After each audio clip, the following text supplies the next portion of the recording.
The Magic Show is brought to you by StarCityGames.com, and check this out. On January 8th, the StarCityGames.com Open Series hits Kansas City, and this event is going to be huge. We're talking hundreds of players, over $17,000 in cash prizes for the Standard, Legacy, and Draft Opens. At least 8 players qualifying for the 2011 Indianapolis StarCityGames.com Invitational. The SCG Players Club benefits, SCG Live bringing you write-ups all day, and live broadcasting on the StarCityGames.com website beginning at noon on Saturday. Tons of side events and as much Magic the Gathering as we can pack into one weekend. So make plans to join StarCityGames.com in Kansas City, and we'll see you there. No! This is Brad Nelson, and welcome to the Magic Show.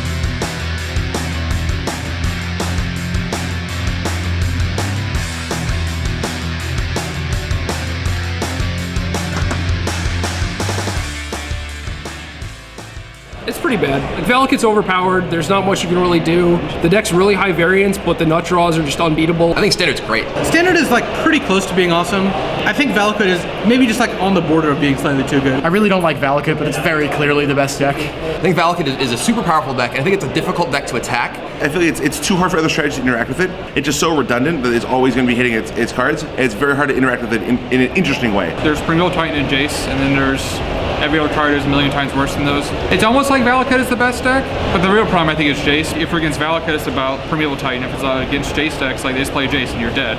State of Standard is one of the worst Standard formats I participated in. I do not like the small set sizes. I've said it a million times. Small set sizes turn Standard into block. And the only time people play block is at Pro Tours. This is definitely a problem of there not being enough sets. Standard, everyone plays it all the time. So when it's the same size that old block formats used to be, like Time Tower block was bigger than Standard is when it was just Time Tower block. It was so big.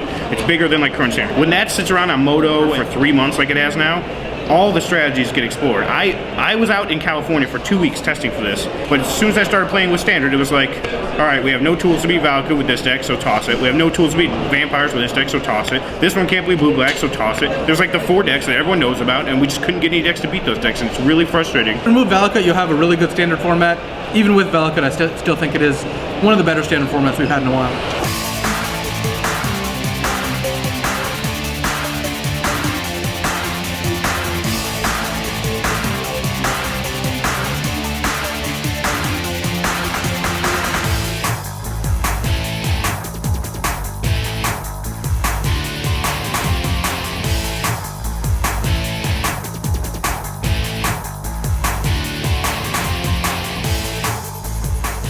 No, not at all. I don't think Extended's going to be a real format ever. Basically, it's just, since all the cards want to feed off each other, there's just a bunch of like pick your own block. It's just not fun. I don't like it. I think it's in the right direction, but I'm not a big fan of the format. I want Time Spiral back. You know, like, I liked my Goyfs. I'm back and forth on Extended. Before this weekend, I actually didn't like the changes at all, but I was actually really impressed with how it played out. In the 6 rounds of Extended I played here this weekend, there were a lot of viable decks, a lot of interesting strategies. And as long as the current set isn't too powerful relative to the past, I think we'll get a decent format. To me, it feels a little bit too much like Standard. It feels a bit too much like Standard. It feels like a new Standard. This feels like double Standard, which is exactly what it is. It's mostly old Standard decks, you know, and that doesn't feel like Extended to me, at least yet. And it may feel like Extended down the road, we'll see. But it seems like still it's just going to be a format that people play for a PTQ season and that's it. And if that's the case, like maybe Legacy should be a PTQ format because that format seems fairly widespread, and Extended is just kind of like whatever. I don't think that the changes have gotten people to like want to just play it for fun. I mean, if you talk to people, they're still just playing it for tournaments really. We just look at the last 10 years of Magic. I mean, there was a time when Jackal-Pup was too good. It was just too good of a card to have in print. And now a 2-1 with a drawback is actually laughable, right? I mean, you're getting like 3/3s for 1 mana now. So clearly there is power creep. Like the creatures especially have been going up the curve while spells have been decreasing in power level. Power creep's not dangerous. I think as long as every card like keeps on raising its power level, like, as long as they can cancel each other out in some way, they can interact with each other, and it's fine. I think power creep is in general a dangerous thing, but the way they have the format set up, they're somewhat insulated from that. That if they make a powerful card, it's gone in a year, maybe gone in 2 years, and the new cards can be better or worse than it without being a problem. It's more interesting when the cards get just a little bit more powerful, maybe just slightly more interesting. It's kind of like inflation, you know? Like people don't like it when everything costs more, but it's an integral part of the economy, so.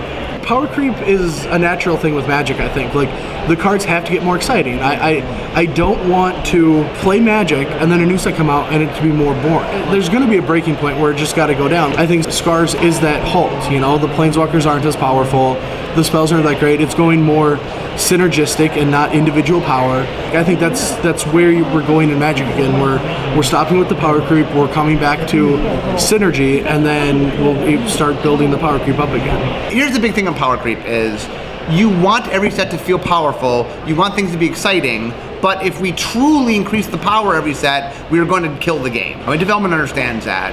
And so what we try to do, we call the Escher stairway, which is you want to create the illusion of things getting more powerful because you want people to feel like, ooh, this is exciting. But in the reality, you don't want to actually raise the power level. Now, let's see the secret. Here's the secret how we do it. What you do is you raise the power in one area and you lower the power in another. We just keep raising different areas and lowering other areas, and so people focus on the new thing, so the new thing's exciting and powerful. And you tend to notice that the old thing is not quite as powerful. We keep pushing the power pendulum, like what matters, and so like lightning bolts in the environment for a while, and that's really good, but it's not always in the environment. And I think the goal of development, much like design, is just moving around. Don't let it stay in one place. The trick is we want the power level to always be fluctuating, but never in mass going up. That's the problem.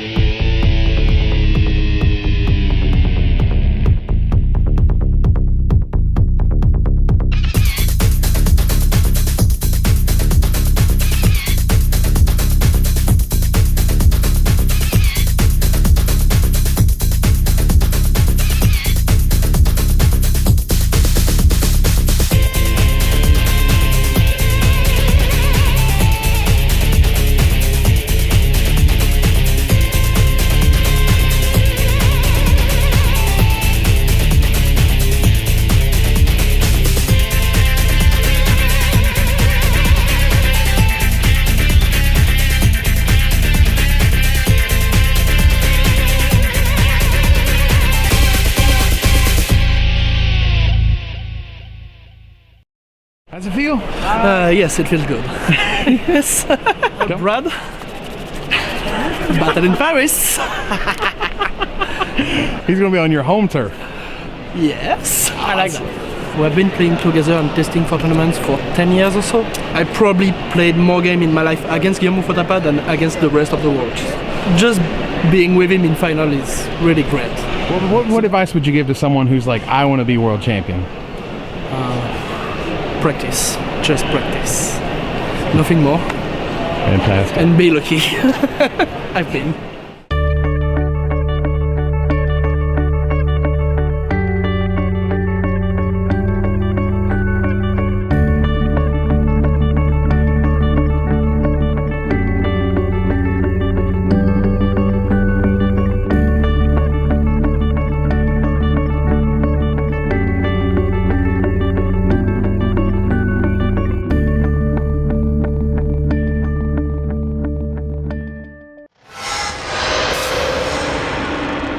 Like the fatties. How did I lose? Like, I was living in this dream world, wasn't I? Where I was just wins are so easy. I had Putrefex, Skithirex, and Hand of the Praetors, and I couldn't 3-0 my draft. I haven't not 3-0'd a draft in 6 months. I know. I had an Infect deck with all three. I had the trifecta, and you know, my Infect mirror, he's, you know, I'm sitting at 1-0, and I'm like, this deck's really good, you know? My opponent's just like, no. He's like, Genesis Wave for 5, and I'm like, all right, I can deal with this. And then he untaps, like, thinks, counts his library. I'm like, there's no way he has another one, right? And he's just like, Genesis for 9. And at that point, I'm just dead. Like, that's how my weekend went. My opponents always had it. I feel like I was just about to grab my trophy, and he grabbed it. And he's like, not yet. You know, like, it's my trophy. There's no way he's taking it from me. Like, that's been my trophy for like 2 months, and it's all because Kibler talked me into caring about Player of the Year. I wouldn't have went to like Toronto if it wasn't for like him persuading me into like trying to win Player of the Year, you know. So I went and I got more points, and I know it'll be exciting, but like there's no way I'm giving it to him. Like it is coming back to America. Like it's taking it away from his home turf. I don't even know why we're shipping it over there. They don't need to ship it over there. It's just a waste of money. Wizards should know that. You're coming for him. Yeah.